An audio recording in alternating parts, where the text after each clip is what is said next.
واقعہ حضرت خالد بن ولید رضی اللہ عنہ کس نمبر 17 اپنا اسلامک اسٹوڈیو۔ سورج کبھی کا غروب ہو چکا تھا لیکن چاند نے رات کو تاریک نہ ہونے دیا۔ ہرے بھرے جنگل کی چاندنی اتنی شفاف تھی کہ سورج کے غروب ہونے کا احساس خاصا کم رہ گیا تھا۔ حدید اور شارینہ سونے کی تیاری کرنے لگے۔ اب بے فکر ہو جاؤ حدید، شارینہ نے کہا، اب ہمارے پیچھے کوئی نہیں آئے گا، آرام اور اطمینان سے سو جاؤ، میرے پاس تلوار ہے، میں بے فکر ہوں۔ حدید نے کہا، کوئی آ بھی گیا تو پورا مقابلہ کروں گا۔ وہ 3 سوار جو ہم نے دیکھے تھے ہماری فوج تھے، شارینہ نے کہا، اچھا ہوا انہوں نے ہمیں نہیں دیکھا تھا، اتنی دور سے میں پہچان تو نہیں سکی، شک ہوتا ہے کہ ان میں سے ایک کو میں جانتی پہچانتی ہوں، وہ اگلے گھوڑے پر سوار تھا اور اس کا سر جھکا ہوا تھا، وہ جو کوئی بھی تھے دور نکل گئے ہوں گے۔ حدید نے کہا، صاف پتہ چلتا تھا کہ کسی میدان جنگ سے بھاگ کر آئے ہیں اور کسی شہر کو جا رہے ہیں۔ وہ لیٹنے ہی لگے تھے کہ انہیں دوڑتے قدموں کی آہٹ سنائی دی۔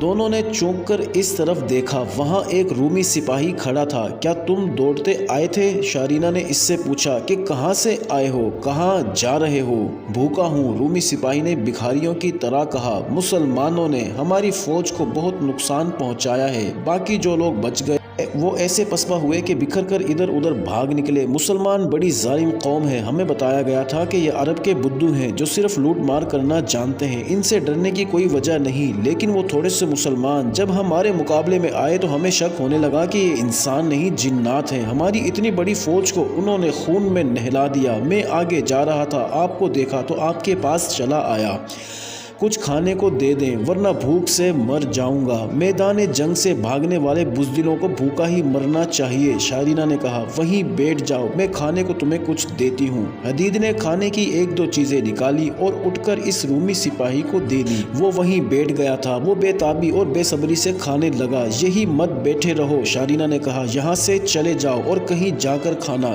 شارینہ کا انداز اور لہجہ شہزادیوں والا تھا۔ حدید نے شارینہ سے کہا، وہ اس طرح رعونت سے بات نہ کرے اور بیچارے کو اطمینان سے کھانا کھانے دے۔ رومی سپاہی وہیں بیٹھا کھانا کھاتا رہا جیسے اس نے کچھ سنا ہی نہ ہو۔ رات کی خاموشی میں ایک گھوڑے کی ٹاپ سنائی دینے لگی جو قریب ہی قریب آتی جا رہی تھی۔ حدید کا ہاتھ فوراً تلوار کے دستے پر چلا گیا۔ جوں جوں رات گزرتی جا رہی تھی چاندنی اور زیادہ شفاف ہوتی چلی جا رہی تھی۔ جس طرف سے گھوڑے کی ٹاپ آگے بڑھ رہے تھے اس طرف 2 چھوٹی ٹیکریوں کے سرے آپس میں ملتے تھے لیکن ان کے درمیان راستہ تھا۔ ایک رومی سپاہی اس راستے پر نمودار ہوا، اس نے ایک گھوڑے کی باگ پکڑی ہوئی تھی اور گھوڑے پر ایک آدمی سوار تھا۔ انہیں دیکھ کر وہ رومی سپاہی جو شارینہ کا دیا ہوا کھانا کھا رہا تھا اٹھ کھڑا ہوا اور گھوڑ سوار کی طرف چل پڑا۔ وہ تو جھکا جھکا مریل سا آدمی تھا اور لگتا تھا جیسے وہ واقعی بھوک سے مرا جا رہا ہے، لیکن وہ جب اٹھ کر سوار کی طرف گیا تو اس کی چال میں تیزی بھی تھی اور مستعدی بھی۔ حدید تلوار ہاتھ میں لیے اٹھ کھڑا ہوا لیکن اس نے آگے ایک قدم بھی نہ اٹھایا۔ شارینہ بھی اٹھ کھڑی ہوئی تھی۔ دونوں رومی سپاہیوں نے مل کر گھڑ سوار کو گھوڑے سے اٹھایا اور اسے اٹھائے وہاں تک لے آئے جہاں حدید اور شارینہ نے سونے کے لیے کمبل بچھائے تھے۔ سپاہیوں نے سوار کو ایک کمبل پر بٹھا دیا۔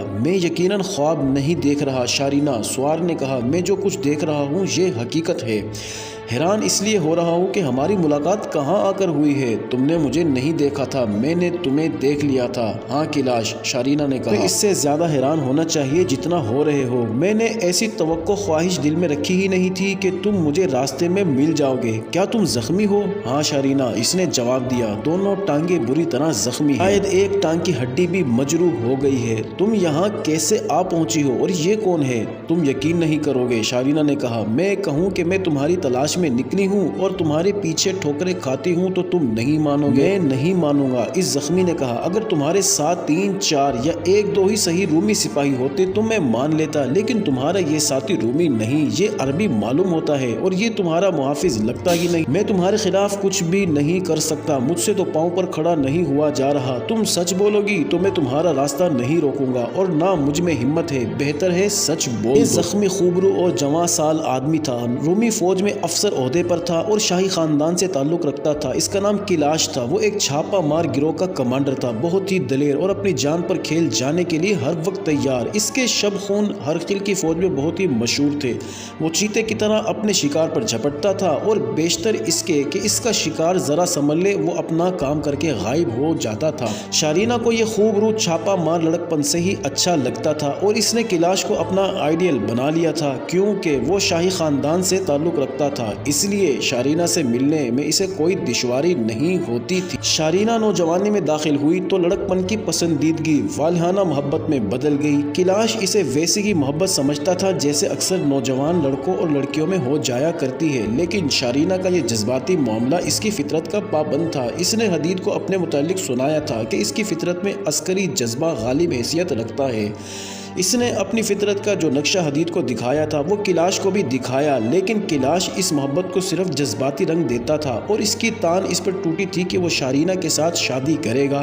شارینہ نے اسے واضح الفاظ میں کہہ دیا تھا کہ جس روز وہ مسلمانوں کے کسی لشکر کو شکست دے کر آئے گا اس روز وہ اس کے ساتھ شادی کرے گا۔ کیلاش کی بہادری اور بے جگری کو تو وہ بڑی اچھی طرح جانتی تھی اور یہی وہ وصف تھا جس نے اسے کیلاش کی محبت میں گرفتار کر لیا تھا، لیکن اس محبت کا کیلاش پر یہ اثر ہوا کہ اس نے جنگ پر جانے سے گریز شروع کر دیا اور کسی نہ کسی بہانے پیچھے ہی رہنے کی کوشش کی۔ شارینہ کو اس کی یہ عادت اچھی نہ لگی، وہ تو اسے کہا کرتی تھی کہ مجھے بھی ساتھ لے چلو اور میں بھی مردوں کی طرح لڑوں گی۔ کیلاش کو شارینہ کی یہ باتیں اچھی نہیں لگتی تھی۔ معزز ناظرین، جاری ہے قسط نمبر 18، اگلی ویڈیو میں دیکھنا مت بھولیے گا۔